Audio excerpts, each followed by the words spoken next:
साथियों, ये साझी विरासत, ये साझी संस्कृति, ये साझी आस्था और ये साझा प्रेम, यही हमारी सबसे बड़ी पूंजी है। और ये पूंजी जितनी समृद्ध होगी, हम उतने ही प्रभावी ढंग से साथ मिलकर दुनिया तक भगवान बुद्ध का संदेश पहुंचा सकते हैं, दुनिया को दिशा दे सकते हैं। आज जिस तरह की वैश्विक परिस्थितियां बन रही हैं, उसमें भारत और नेपाल की निरंतर मजबूती होती मित्रता, हमारी घनिष्ठता संपूर्ण मानवता के हित का काम करेगी। और इसमें भगवान बुद्ध के प्रति हम दोनों ही देशों की आस्था, उनके प्रति असीम श्रद्धा हमें एक सूत्र में जोड़ती है, एक परिवार का सदस्य बनाती है। भाइयों और बहनों, बुद्ध मानवता के सामूहिक बोध का अवतरण है। बुद्ध बोध भी है और बुद्ध शोध भी है। बुद्ध विचार भी है और बुद्ध संस्कार भी है। बुद्ध इसलिए विशेष हैं कि उन्होंने केवल उपदेश नहीं दिए, बल्कि उन्होंने मानवता को ज्ञान की अनुभूति करवाई। उन्होंने महान वैभवशाली राज्य और चरम सुख सुविधाओं को त्यागने का साहस किया। निश्चित रूप से उनका जन्म किसी साधारण बालक के रूप में नहीं हुआ था, लेकिन उन्होंने हमें यह एहसास करवाया कि प्राप्ति से भी ज्यादा महत्व त्याग का होता है। त्याग से ही प्राप्ति पूर्ण होती है। इसलिए वो जंगलों में विचरे, उन्होंने तप किया, शोध किया।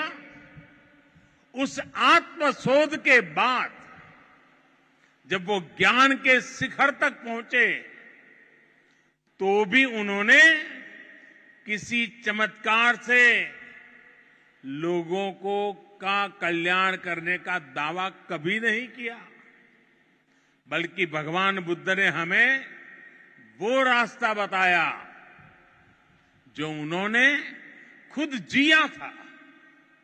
उन्होंने हमें मंत्र दिया था, अप्पदीपो भव भिक्खवे, अप्पदीपो भव भिक्खवे, परीक्ष भिक्षवो, ग्राह्यम मद बचो न तू गौरवाद।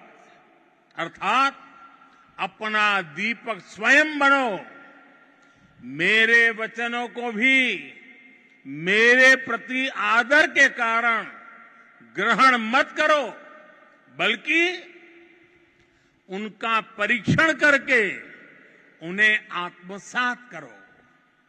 साथियों, भगवान बुद्ध से जुड़ा एक और विषय है जिसका मैं आज जरूर जिक्र करना चाहता हूं।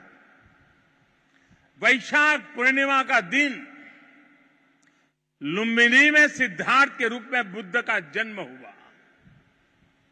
इसी दिन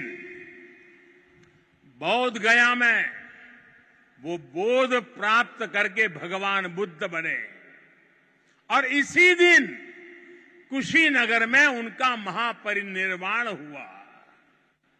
एक ही तिथि, एक ही वैशाख पूर्णिमा पर भगवान बुद्ध की जीवन यात्रा के ये पड़ाव केवल संयोग मात्र नहीं था, इसमें बुद्धत्व का वो दार्शनिक संदेश भी है जिसमें जीवन, ज्ञान और निर्वाण तीनों एक साथ है, तीनों एक साथ जुड़े हैं।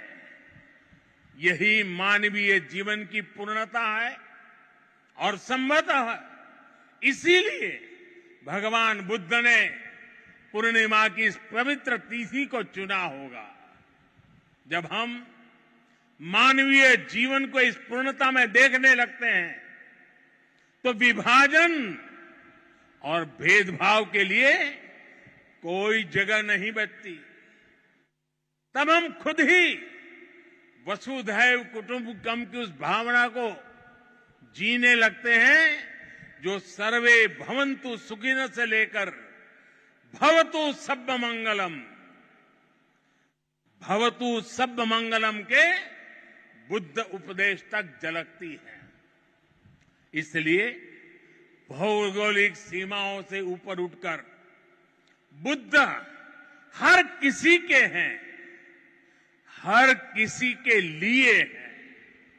साथियों, भगवान बुद्ध के साथ मेरा एक और संबंध भी है जिसमें अद्भुत संयोग भी है और जो बहुत सुखद भी है।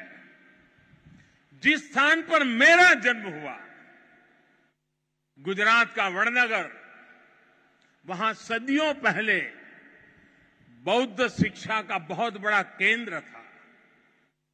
आज भी वहां प्राचीन अवशेष निकल रहे हैं जिनके संरक्षण का काम जारी है। और हम तो जानते हैं हिंदुस्तान में कई नगर ऐसे हैं, कई शहर, कई स्थान ऐसे हैं जिसको लोग बड़े गर्व के साथ उस राज्य के काशी के रूप में जानते हैं।